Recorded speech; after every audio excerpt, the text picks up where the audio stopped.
Hello, my name is James Nelson. I'm TV critic for Nerd Union. Today we'll be discussing Star Trek Discovery Season 4, Episode 2, Anomaly. You can read a written version of this review at nerdunion.us. After the catastrophic events of the season premiere, the show slows down to ask us the question, is Booker okay? The answer to that question isn't all that surprising, but the magic of the episode is all in the telling. Spoilers for episode 2 are coming up. So, previously on Discovery, the previous episode, Kobayashi Maru, the season premiere, focused on Discovery responding to a distress call from a far-flung repair station. It turned out, after many explosions and harrowing twists of fate, that the station was flung around by some strange gravitational anomaly. The crew finds itself all too late. The crew finds us out all too late for Cleveland Booker's homeworld of Quajon. The final moment of the episode is looking at its cracked, ruined surface as it's slowly consumed by the massive anomaly. The A-plot of the episode is firmly fixed on Book's state of mind. As far as we're aware, he's the sole survivor of his homeworld, which was destroyed just minutes or hours after performing a coming-of-age ceremony with his brother and nephew. The ritual was at best a C-plot in the pilot, but it gave us the emotional anchor for the main arc of this episode, and I have to say it's really effective. It's sometimes hard to balance how to show a character's grief in a show without leaning into very well-worn tropes. Many of these tropes exist for a reason. After all, humans react in predictable ways when it comes to grief, but it doesn't really feel that way. It doesn't really feel that way in the moment for the one grieving. The way they choose to tell Book's story in this episode, however, is wonderful. They use a classic unlikely pairing dynamic and thrust the empathetic Book into action with his broken heart and his twisted up mind, with the one person on the ship who is almost pathologically incapable of connecting with other humans, Stamets. It's a well-worn fact that Stamets is better with ships and spores than people. He struggles with how to connect with his own husband at times, and as the episode plays out, we learn he has even more reasons to be distant with Booker than most. The pairing is used to great effect, and when combined with the great performances from Ajala and Anthony Rapp, who plays Stamets, they come together to create one of my favorite interactions in Discovery to date. There's also some really great moments in their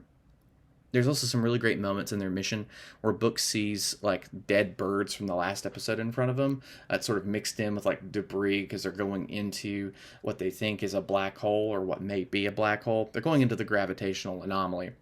There's all this debris and stuff, and you get to actually see from Book's eyes like these dead birds that he had seen at the end of the last episode that sort of signaled that something was happening. And it's really brief and it's really quick, but it gives us a bit of an insight into his state of mind, which I thought was really lovely. The B plot of this episode is still enmeshed pretty well with the A plot. This is we got to figure out what the thing is doing this episode. So in this area, we find out that Discovery, as they investigate the anomaly itself, how the anomaly functions, and why it's behaving the way it is, at least ideally.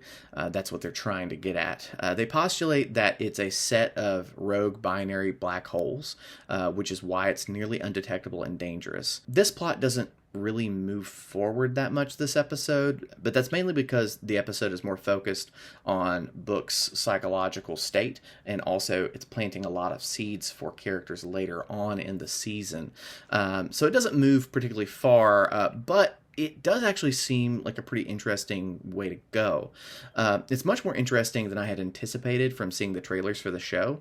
Frankly, I'm bored with the constant galaxy-threatening crisis for the Discovery to face. I understand it's a serialized show and that they need something going on at all times for the crew to deal with, but I'm over it. That being said, the anomaly is more interesting than that because it's not actually a galaxy-spanning threat. Like, as far as we can tell, it can't eat everything. It's big and it's fast, and we learn by the end of the episode that its path can't be predicted, but this isn't the Burn or Control or the Klingon War. What it is an X factor. It's an unpredictable, dangerous phenomenon that Starfleet science can't quite grasp yet. It's something that will challenge the Federation's right to reform itself. It's something that is honestly a not so subtle parallel to COVID-19. It's a nearly undetectable and unpredictable threat that could pop up anywhere that will challenge all institutions that try to deal with it. And I feel like the show will focus less on the destructive elements of the threat than how it will eat away at the things that allow society to function. There's also lots of little character plot movement and some really nice subtle Easter eggs throughout the episode. Dr. Culber serves sort of as the nexus for a lot of these character progressions throughout the episode.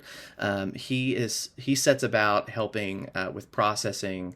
Culber is helping with the process of splitting Gray from Adira by working with someone who can create a synthezoid using the Sung process.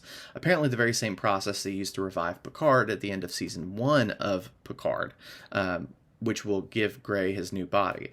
This was a neat nod to the new show. I like how they're trying to build a continuity between these shows, and it's nice to see a little more movement in this storyline. The next one to get slightly advanced is when Tilly reaches out to Culber for some therapy, wanting to set up an appointment with the doctor, apparently. No doubt the point made by and the subsequent death of Nahlis in the prior episode is digging at her. She's been flying on autopilot this whole time. I'm sure there's more to come from this, and I'm excited to see Tilly get more of a focus this season. Overall, I felt the episode was really effective at giving us a look at where each of the characters are at, outlined the significance of the threat for the following episodes, and planted some really excellent seeds to follow up on later. All in all, it was a great episode of Star Trek, and I can't wait to revisit it. Some last little notes I have from watching the episode. One, I love the idea of binary black holes. It's such a cool idea, and I'm sure it has nothing to do with the secret Navarre Federation SB-19 project from Season 3. Nope. Definitely not related at all. Definitely not why the Navarrese president offered to help. Not at all. This is not related. Just don't look too deep into it. I love that they can seemingly make a holodeck out of any room now. I love that the ship's AI is finally named Zora. This is a reference to the best short trek Calypso, which seems to take place a little bit further in the future than when these episodes are currently set. Also, another thing I noticed, a lot of people were complaining about how they did not use a tractor beam to get Book's ship at the end of the episode. They were using a programmable matter tether. And it seems like, to me, that it's not that they don't use tractor beams, it's that they don't use tractor beams at all because it's an old, deprecated technology. The programmable matter tether seems to be a lot more versatile, a lot stronger, and seems to have a lot more range than a tractor beam.